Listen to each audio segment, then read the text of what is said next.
Hello everyone, आज है 19 जून और आज इस वीडियो में हम बात करने जा रहे हैं वोडाफोन आइडिया के बारे में। 2% की गिरावट आई है। एक बड़ी ब्लॉक डील वोडाफोन आइडिया ने करी हुई है।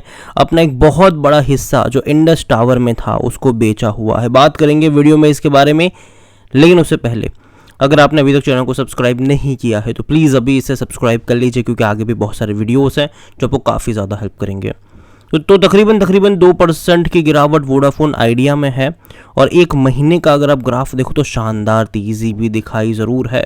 हालांकि 17 रुपये का लेवल इसको परेशान करेगा। मैंने पहले भी कहा था, जब ये 11 रुपये का इसका FPO आया था तब भी मैंने कहा था कि ये लगातार भाग के 17 पे जाएगा, लेकिन 17 रुपये का लेवल इसको परेशान करेगा। एक रेजिस्टेंस वहाँ पर ज़रूर है। 17.5 रुपये का जो लेवल है वहाँ पर एक रेजिस्टेंस बैठा ज़रूर है। उसको अगर ब्रीच करेगा तो 20 रुपये का लेवल दिखाएगा, लेकिन अगर नहीं कर पाएगा तो 15 रुपये के लेवल पर भी जाता हुआ ये आपको नज़र आ सकता है। और अगर आप देखोगे तो इंडस टावर के शेयर में भी तकरीबन 4.5% की गिरावट देखने को मिली। उसकी वजह न्यूज़, भाई साहब इंडस टावर में बड़ी ब्लॉक डील हुई है। 17,000 करोड़ रुपयों की इक्विटी बेची गई है और वोडाफोन जो ग्रुप है उन्होंने तकरीबन 20% का स्टेक ऑफलोड यहाँ पर किया हुआ है। यहाँ पर अगर आप देखोगे तो as much as 20% equity stake in Indus tower was sold in block deal on June 19th। तो ये बड़ी बात है। With UK's Vodafone group being the largely seller, UK की कंपनी जो वोडाफोन है उन्होंने यहाँ पर बड़ी बिकवाली करी हुई है। और तकरीबन अगर आप देखोगे तो 53 करोड़ शेयर्स यहाँ पर इन्वॉल्व है बिकवाली के लिए, जिसकी कुल वैल्यू 17,000 करोड़ के आसपास की बनती है। और अगेन मैं कह दूँ, ये जो सोर्सेस है मनी कंट्रोल का आर्टिकल ज़रूर है, लेकिन Moneycontrol could not immediately identify the parties involve transaction. CNBC TV18 reporting citing the source that Vodafone group was eyeing to offload to 18% stake in Indus tower. तो ये खबरें हैं उड़ती, लेकिन चांसेस ज़रूर है कि ये सही साबित हो सकती है। और ये आर्टिकल जो है वो मनी कंट्रोल का है।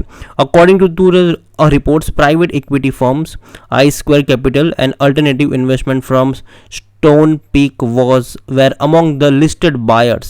देखो, किसी ने बेचा तो किसी ने खरीदा ज़रूर है यहाँ पर, ठीक है। तो ये भी है कि एक बड़ी बिकवाली हुई तो एक बड़ी खरीदारी भी दूसरी तरफ से यहाँ पर देखने को ज़रूर मिली। और यहाँ पर अगर आप देखोगे तो देखा जाए तो कंपनी ख़राब नहीं, अगेन मैं कह दूँ इंडस टावर ख़राब नहीं है, लेकिन वोडाफोन ग्रुप को भी पैसा यहाँ पर चाहिए ज़रूर है। तो जाहिर सी बात एक बड़ी बिकवाली इन्होंने करी है यहाँ पर। और देखा जाए तो मेरे हिसाब से कोई बुरा भी नहीं है। कंपनी के अगर आज वॉल्यूम देखोगे वोडाफोन आइडिया के, तो हर रोज़ इसके बड़ी क्वांटिटी में ट्रेडिंग होती है। अभी बाजार जस्ट खुला है सुबह में और 36 करोड़ से भी ज़्यादा के शेयर्स ऑलरेडी यहाँ पर ट्रेड हो चुके हैं। इसका जो ऑल टाइम हाई 125 रुपये का था, मार्केट कैप इसका 1,12,000 करोड़ के आसपास का देखने को मिल रहा है। कंपनी को लेकर अगर हम नज़र करेंगे तो देखिए, इसका according to Moneycontrol user 80% लोग कह रहे हैं खरीदारी करो, 20% लोग कह रहे हैं बेचो और भाग जाओ यहाँ से।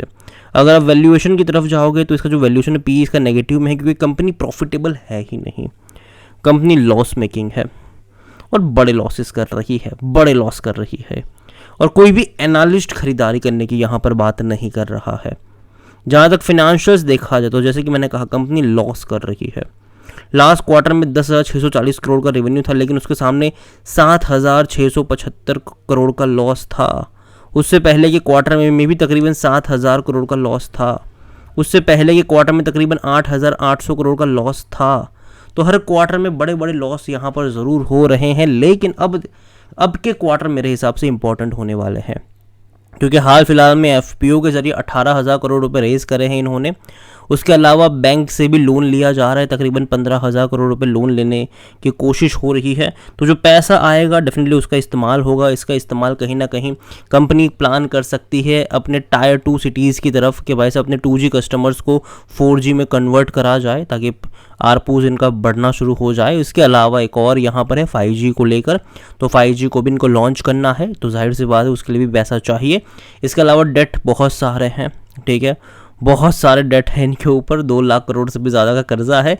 तो अगर थोड़ा थोड़ा कर्जा भी मतलब बीच बीच में चुकाने की कोशिश ज़रूर करेंगे तो ये यहाँ पर ज़रूर होगा। तो कहीं ना कहीं अभी भी आने वाले कई साल मेरे हिसाब से वोडाफोन आइडिया जो है वो आपको नुकसानी में ही नज़र आने वाला है। देखो, कंपनी बर्बाद नहीं होगी, क्योंकि गवर्नमेंट ने बहुत बड़ी क्वांटिटी अब यहाँ पर खरीदी हुई है। गवर्नमेंट का भी यहाँ पर एक बहुत बड़ा इंटरेस्ट बन चुका है।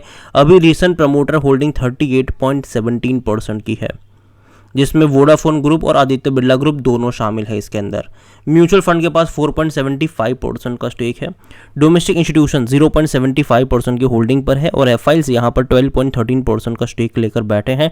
रिटेल और अदर यहाँ पर 44.20% पर, जिनमें से 6.20% रिटेल इन्वेस्टर के पास है, जबकि 38% अदर पार्टीज़ है।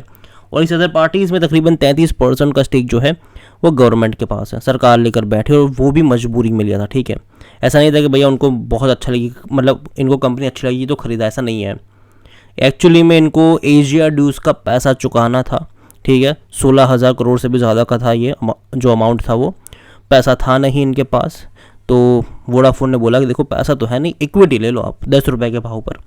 तो मजबूरी में इक्विटी इनको लेनी पड़ी, और जाहिर सी बात है एशिया ड्यूज़ का और भी पैसा चुकाना है, तो हर बार तो गवर्नमेंट इक्विटी एक्सेप्ट करेगी नहीं। तो पहली बार इक्विटी एक्सेप्ट करने के बाद लगातार उसके बाद इस कंपनी को के मैनेजमेंट को पुश करा गया कि पैसा रेज़ करो, ताकि अगली बार आप हमको पैसा दोगे, इक्विटी नहीं दोगे। तो यही है कि भैया पैसा आने वाले टाइम में इनको बहुत ज़्यादा लगने वाला है। और दूसरी बात, अभी खबरों के ऊपर बहुत ज़्यादा ये डिपेंड करेगा। अभी इन्होंने सुप्रीम कोर्ट में फिर से अपील करी है अपने एशिया ड्यूज़ को लेकर कि भैया कम करो, कैलकुलेट करो दोबारा इसको। ठीक है, और अगर वाकई में ऐसा होता है, इनकी अपील मंजूर होती है, इनके फेवर में अगर फैसला आता है तो 40% तक का इनका एशिया ड्यूज़ कम हो सकता है। अगेन ये पॉसिबिलिटीज़ है, खबरों के ऊपर बहुत सारी चीज़ें काम करने वाली है यहाँ पर, और देखेंगे कि फ्यूचर में क्या होता है। ओवरऑल मैं इतना ही कहूँगा कि मैंने पहले भी कहा था कि हाँ मुझे ये अच्छा लगता है प्राइस वाइज। अगर जब ये 12 रुपये का था और जब FPO में आपको 11 रुपये का मिल रहा था, मैंने कहा था कि ख़रीदारी कर सकते हो, और ये 17 रुपये के लेवल पे जाएगा। और मैं अभी भी अपने स्टेटमेंट पर कायम हूँ कि 17 रुपये के लेवल पे ये जाएगा, लेकिन वो लेवल इंपॉर्टेंट होगा या तो बड़ी तेज़ी दिखाने के लिए, या तो फिर से एक बार नीचे की तरफ इसको धकेलने के लिए, क्योंकि एक रेजिस्टेंस वाला लेवल ज़रूर है वो, तो उस लेवल पर आपकी नज़र होनी चाहिए। और अगेन मैं कहूँगा कि जिसके पास है वो होल्ड कर सकता है, लेकिन आपको जो नज़रिया है वो लॉन्ग टर्म का होना चाहिए यहाँ पर।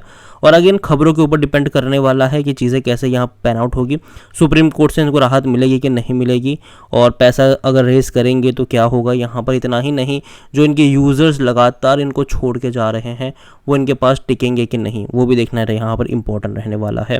तो अगेन नज़र रखिए इस कंपनी के ऊपर। और अगेन ये मेरा पर्सनल ओपिनियन है, कोई भी इन्वेस्टमेंट एडवाइस यहाँ पर नहीं है। वीडियो को यहीं पे एंड करता हूँ। पसंद आया हो तो लाइक करो, शेयर करो, चैनल पर अगर पहली बार है तो प्लीज़ सब्सक्राइब करें। और वोडाफोन आइडिया के बारे में क्या सोचते हैं वो भी आप मुझे कमेंट में लिख के बता सकते हैं। Thank you.